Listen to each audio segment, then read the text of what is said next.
Page for Monday, June 13th, 2022. Thanks for starting your week with us.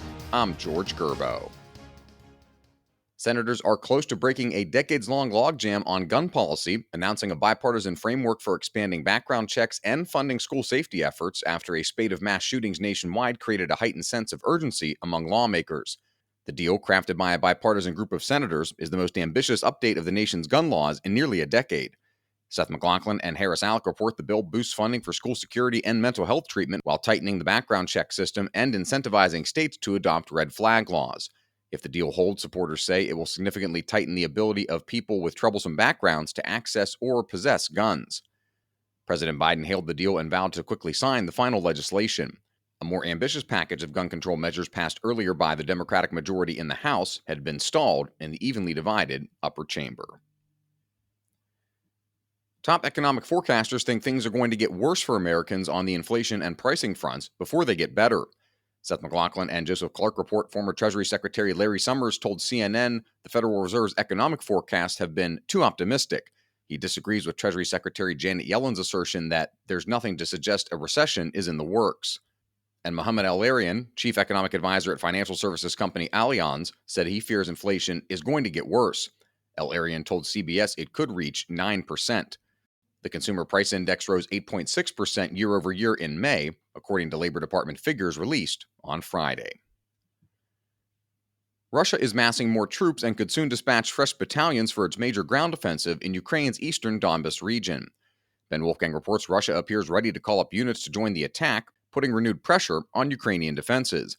But Ukrainian officials say they can continue inflicting heavy casualties on their invaders. Ukrainian President Volodymyr Zelensky said late Saturday his country's successes in fending off the Russian advance so far proves that his forces are more than capable of continuing to defend their territory. You can read these stories at WashingtonTimes.com/front page. You can also find all of our Washington Times podcasts at WashingtonTimes.com/podcasts. President Biden's use of the Defense Production Act has angered critics who say he's overstepped his authority and is increasingly relying on a power that should be reserved for emergencies. Susan Ferricchio reports Republicans and other critics accuse the president of using the act to salvage his political fortunes. They say his policies are partly to blame for record-high energy prices and other crises, including a recent infant formula shortage. The Defense Production Act, enacted in 1950 at the start of the Korean War, gives the president a broad set of authorities to influence domestic industry in the interest of national defense, according to the Congressional Research Service. The Department of Defense controls the funds, but Congress can appropriate Defense Production Act money to other agencies to fund non-defense projects. And finally, Stephen Dinan takes a look at some states that are having issues dealing with fraud in their public programs. California earlier this year revealed it had frozen more than 300,000 disability claims because of fraud concerns, saying that states had not experienced such scams until now. Criminal groups flooded California's Employment Development Department with bogus claims. The state insists it spotted the scam in time and didn't know of any bogus claims that were paid out, but legitimate claimants said they were snared in the freeze and had to wait months to get their checks. Analysts say other programs could be vulnerable to fraud. They include rental assistance, state tax refunds, and Medicaid. The House Select Subcommittee on the Coronavirus Crisis will hold a hearing on Tuesday to delve more deeply into the problem.